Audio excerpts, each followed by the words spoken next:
예전에 암행어사라는 제도가 조선시대에 있었습니다.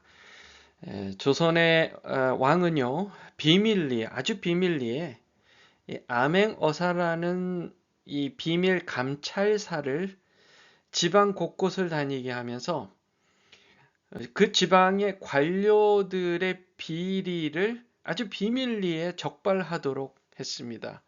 조사하고 잘 관찰하고 그렇게 해서 그 잘못된 비리들을 왕께 고하고 왕이 이제 허락하는 날에는 이제 암행어사가 들이닥칩니다. 암행어사 출두요 하면서 들이닥쳐요. 그 암행어사가 출두하는 날에는 이제 그 악한 지방 관료와 그를 따르던 정말 호의호식하던 그런 악한 자들이 심판을 받는 심판의 날, 마지막 날이라는 사실입니다. 이것을 조금 우리가 하나님께서 그 마지막 날에 나타나실 것을 이해하는 데 도움이 되면 좋겠습니다. 하나님은 마지막 날에 하나님께서 완전히 드러나 보이실 것입니다. 지금은 마치 숨어 있는 듯 사람 눈에 보이지 않는 하나님, 마치 악한 것을 하나님께서 뭐 어떻게 컨트롤할 수 없는 것처럼 보이지만 결코 그렇지 않다는 사실이 이제 그 마지막 날에 완전히 증명될 것입니다. 믿든 안 믿든 불신자든 신자든 간에 인간의 모든 눈에 한 번에 다 보일 것입니다. 여호와 하나님의 살아계심과 그분의 의로우심이 나타날 것입니다. 예수 그리스도께서 다시 오시는 그날이에요. 하나님이 눈에 보이는 예수 그리스도의 모습으로 모든 인류의 한순간에 동시에 볼 수 있도록 나타나실 것입니다. 그날은 악한 자들에게 심판의 날이 될 것입니다. 그리고 예수 그리스도를 믿고 구원받은 신자들에게는 평강의 날, 완전히 회복되는 날이 될 것입니다. 그래서 여호와의 날은 심판의 날이면서 동시에 평강의 날인 것입니다.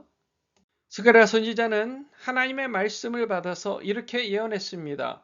여호와께서 천하의 왕이 되시리니 그날에는 여호와께서 홀로 한 분이실 것이요 그의 이름이 홀로 하나이실 것이라.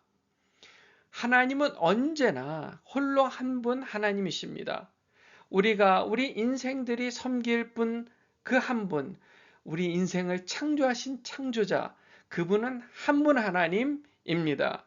그 한 분 하나님이라는 사실은 예전에도 지금도 영원히 변치 않는 진리입니다. 그 진리를 사람들이 믿지 않고 자기들이 원하는 신을 믿습니다. 이 종교, 저 종교, 신은 한 분이 아니라 여러 신들이 있다. 이렇게 얘기를 하죠. 그러다가 이제 예수님께서 다시 오시는 그날, 여호와의 날, 하나님이 인간의 눈에 한눈에 보이게 되는 그날, 모두가 딱 1초 만에 깨달을 것입니다. 여호와께서 천하의 왕이시다. 여호와께서 홀로 한 분이시다. 그 이름이 홀로 하나이시다라는 것을 인정하게 된다는 사실입니다. 10절에 온 땅이 아라바와 같이 되되 게바에서 예루살렘 남쪽 림몬까지 이를 것이며 예루살렘이 높이 들려 그 본처에 있으리니 베냐민 문에서부터 천문 자리와 성 모퉁이 문까지 또 하나넬 망대에서부터 왕의 포도주 짜는 곳까지라. 한마디로 얘기하면 예루살렘이 회복되는 날입니다. 예루살렘이 완전히 우뚝 서고 그 주위가 다 평지가 될 것이고 하나님께서 완전한 도시로 만들 것입니다. 하나님의 보호 아래 예루살렘이라는 도시가 견고히 서고 나머지 모든 나라들이 그렇구나. 바로 여호와 하나님이 살아계신 유일하신 하나님이었구나. 그분이 홀로 한 분 하나님이었구나. 우리 인생들이 섬길 바로 그분이었구나라는 것을 한눈에 깨닫게 될 것이라는 것입니다.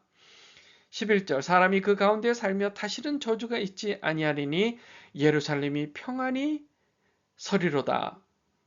지금 보세요. 이스라엘이 얼마나 여러 나라들과 전쟁하면서 두들겨 맞고 공격당하고 사람들이 보면서 도대체 저들이 섬기는 여호와 하나님 살아 계시는 분인가?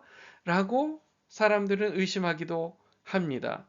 하지만 그 마지막 날에 사람들의 마음이 확실하게 보게 될 것입니다.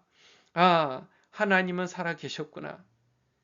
이스라엘 백성들이 섬겼던 그 여호와라는 신은 살아계신 바로 그 하나님이시구나.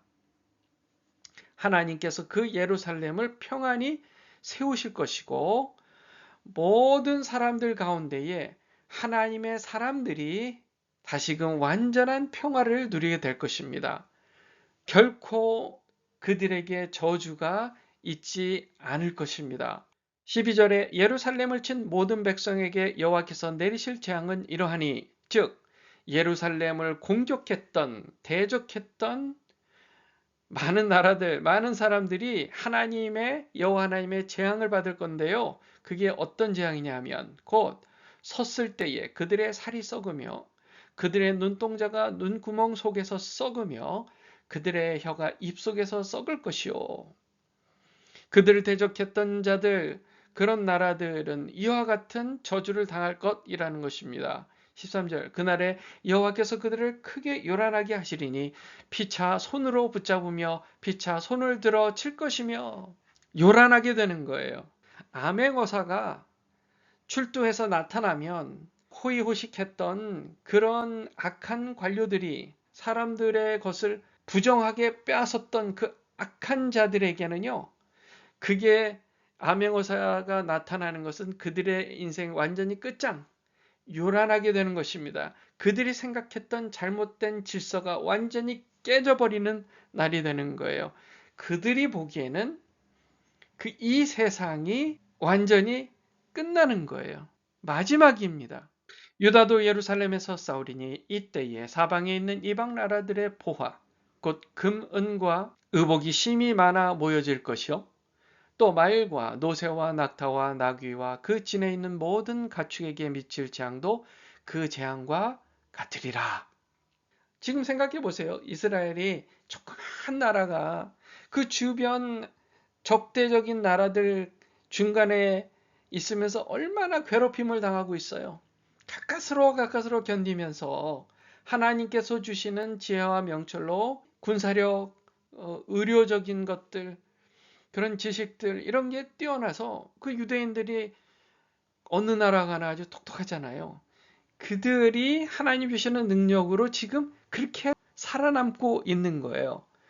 그런데 여호와의 날이 이르면 그들이 완전히 승리자가 돼서 오히려 이방 나라들의 보화, 금은과 의복을 오히려 빼앗아 가져올 그런 승리의 날이 될 것이라는 겁니다. 악한 나라들에게는, 그러니까 이스라엘을 대적했던 나라들에게는 반드시 재앙이 임할 것이다 라는 얘기예요. 자, 그러니까 우리가요 지금 예수 믿는다고 유대인들은 어떻게 예수도 안 믿고 저렇게 구약의 일부분만 모세오경만 믿고 저렇게 맨날 예수님한테 혼나고 회칠한 무덤이다. 어쩜 저렇게 자기만 알고 독선적이고 독단적이고 예수님을 못 받기까지 그렇게 오만했던 그들, 이렇게 부족했던 것만 따져가면서 그들을 미워하고 욕할 게 아니에요. 그들은 어쩔 수 없이 뭐 이러든 저러든 잘하든 잘못하든 하나님께서 정말 너무 귀중하게 여기시는 택하신 백성들입니다. 그러니까 이스라엘 나라 우리가 함부로 하면 안 돼요. 그들도 반드시 회복하는 날이 올 것입니다. 그리고 그리스도께서 이 땅에 오시는 날에는 그들에게는 회복의 날이 될 거예요. 여호와의 날은 악한 자들에게는 심판의 날이 될 것입니다. 그리고 우리 신자들에게는 영원한 평강의 시작이 될 것입니다. 악인의 번성은 한순간입니다. 신자된 우리의 생명은 영원합니다. 이 땅에서 우리가 그 마지막 날을 기다리는 마음으로 최선을 다해서 믿음의 길, 하나님을 사랑하고 순종하는 길, 좁은 길로 가면서 하나님을 더욱 사랑하시기를 주 예수의 이름으로 축원합니다. 기도하겠습니다.